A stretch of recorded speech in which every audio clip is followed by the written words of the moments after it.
I'm Logan Crawford, and right now on Spotlight, we're exploring a dramatic tale of light versus darkness with one of my favorite guests, one of my favorite authors. Her name is Dr. Barbara Ten Brink, and she has written a wonderful book you won't want to put down. It is called Fire Battle Between Evil and Good. It is inspired by the clash of life's hardships against nature's beauty. This story reflects on the ultimate battle between Satan and God for the brightest fire in Texas. The doctor brings us into a world where struggles mirror faith, encouraging readers to find grace and beauty even in life's toughest moments. We're delighted to have this wonderful author join us once again here today on Spotlight. We thank the team at Mainspring Books for helping us put her in the spotlight today. And we ask viewers like you to support authors like her by subscribing to our channel and by purchasing her amazing books. The links are below this interview. Doctor, great to see you. Welcome back to Spotlight. Hi, Logan. I'm so happy to be here. I'm so happy for your program that can bring us together and Zoom for connecting us across the entire continent. It's so Exactly, for wonderful the to see you. technology that makes it possible, right? Yeah. Exactly. I love this so much. Yeah. And Logan, thank you for Mhm. that beautiful introduction. Oh my gosh. This Well, is I why hope I I love summed you. up the essence of your book well. Apparently, I did, which is great. And tell us a little bit about the inspiration for the book, why you started thinking about good versus evil, and there you have it in your hand. Darling, life is not easy. No. Life is difficult. I I have had an amazing year in all the wrong reasons. And but it's not just me. All of us struggle. All of us struggle. So the inspiration came. You remember that I commute 200 miles one way once a week. I drive out to a distant town, 200 miles distant.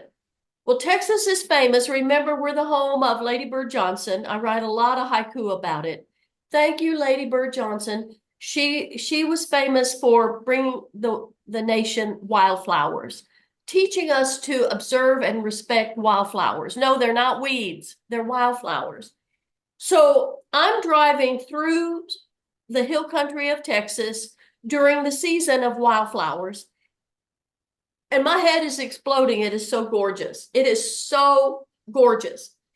I'm looking back at my haikus in previous years. I published one a week, one a year, and I'm seeing, oh my gosh, Barbara Lee, every time you drive through Central Texas in the springtime, you write haiku about the magnificent wildflowers. This was entirely different because I was struggling for a year, and but people around me were struggling.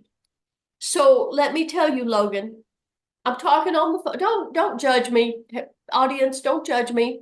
I'm talking on the phone on this drive, and I'm talking to a girlfriend, and she says she is in hell. She is living in hell.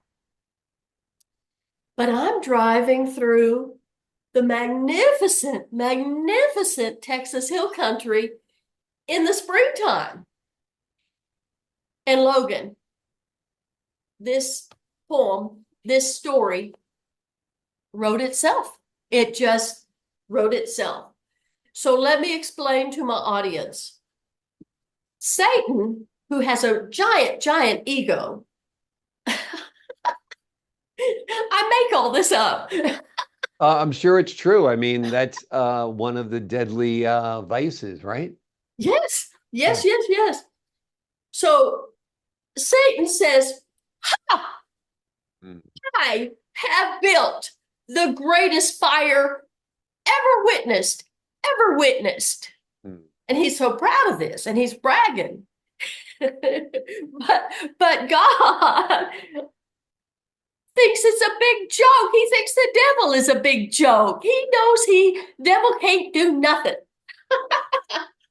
So God says, silly devil, you can't even build a fire compared to my fire in the Texas Hill Country of wildflowers. Now, what am I even talking about, Logan?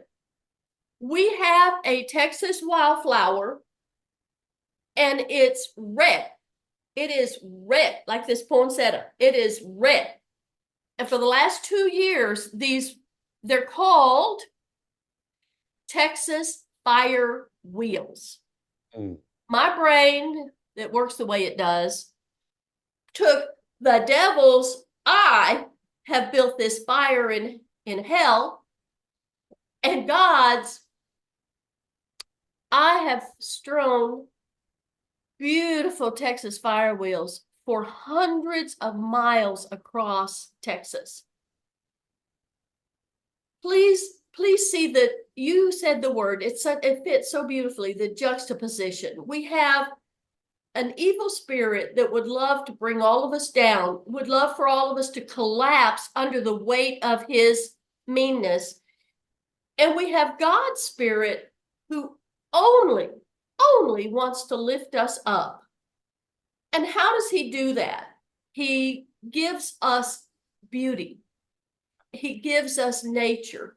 He gives us things to change our thinking. We're looking now not at the terrible things that are happening in our lives, but we're looking at the beautiful wonder of God.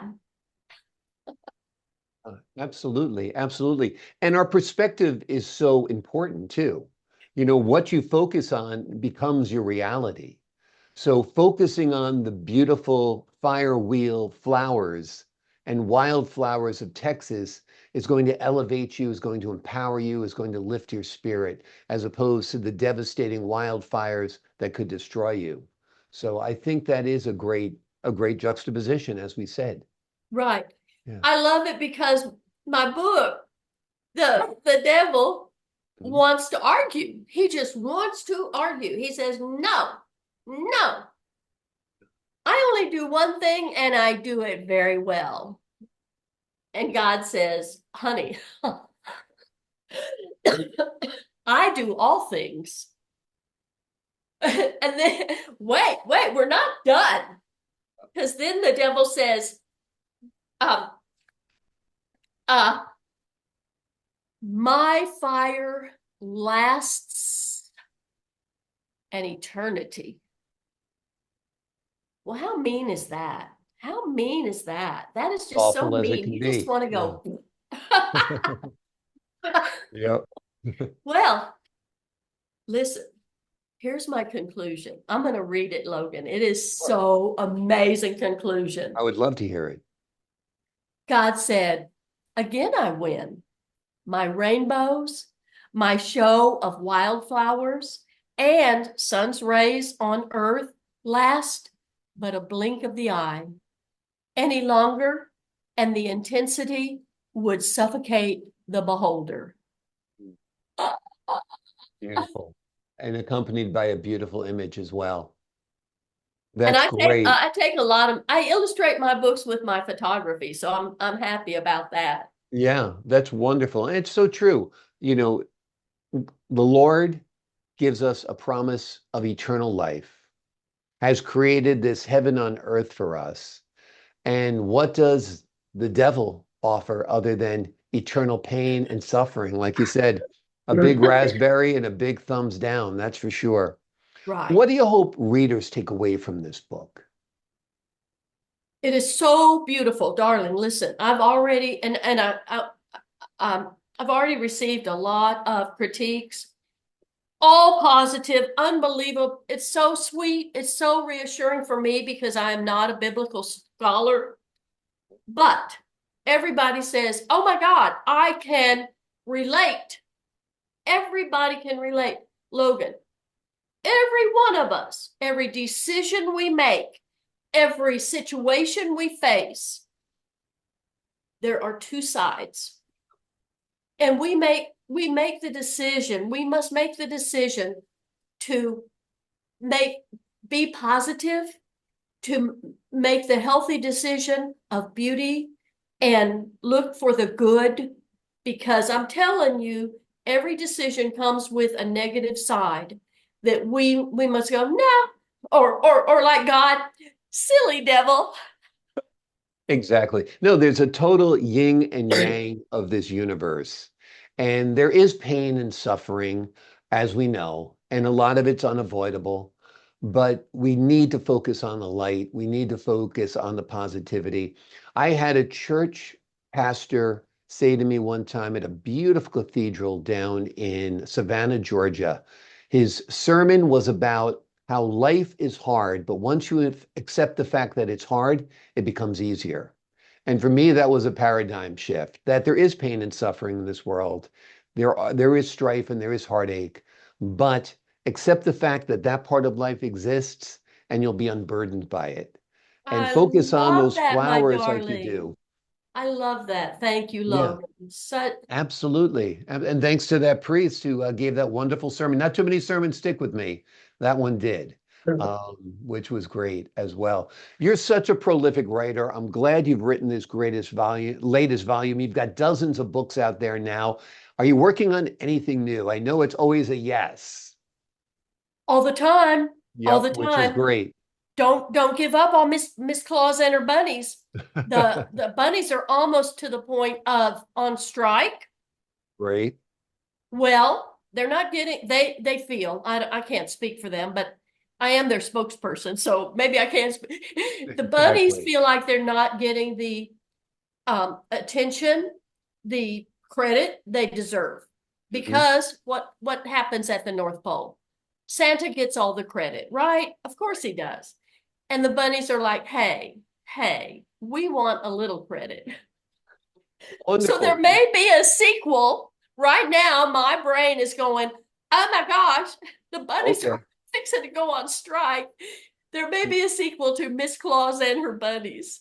Wonderful, wonderful. That would be great. That would be wonderful. That's for sure. And I think it sounds like it's got the making of a TV series as well. I mean, I think kids would need a new Christmas special, and I I think Miss think so Claus and her too. bunnies would be perfect material for that. I would love to see my Christmas bunnies in little plush toys. That would be so fun at the toy stores. Absolutely. That'd be wonderful. I got a feeling Christmas is your favorite time of year for some Oh reason. gosh, yes. Yeah. Because you've already shared with me, you've got a huge Christmas display you're readying for the season, and it sounds wonderful. And you've actually inspired me today because, now that my kids are grown, I don't put up the tree. I put up a tree still. I do put up a tree, but I don't put up 4 trees or 5 trees like you're going to. I'm like, you know what? Maybe this year I'm going to really deck out the house for Christmas. And maybe it won't be for my kids, but it'll be for other kids to walk by and see and be Oh, inspired. honey. Yeah, Yes, yes, but it's yes. because of you. It's because of your good spirit and your goodwill and your example. Yeah, Thank you, thank you, thank absolutely. you. Mwah, mwah. Absolutely. I love you, Logan. It's always such a pleasure. You're so good to me. You listen, you even read my books. Yep. Well, that's a complete delight. So not an issue doing that at all. And let me remind the folks at home the name of this book we've been discussing today. It's called Final Battle Between Evil and Good. It's written by one of my favorite authors, one of my favorite guests, Dr. Barbara Ten Brink. The book is inspired by the clash of life's hardships against nature's beauty. The story reflects on the ultimate battle between Satan and God for the brightest fire in Texas. And that book tells you who wins. I can tell you, it ain't Satan, and that's a good thing. Doctor, thank you so much for joining me here today on Spotlight. Thank you, Logan. Good seeing you. Love you too. To the folks at home, I'm Logan Crawford, thanking you for your time this time. Until next time on Spotlight.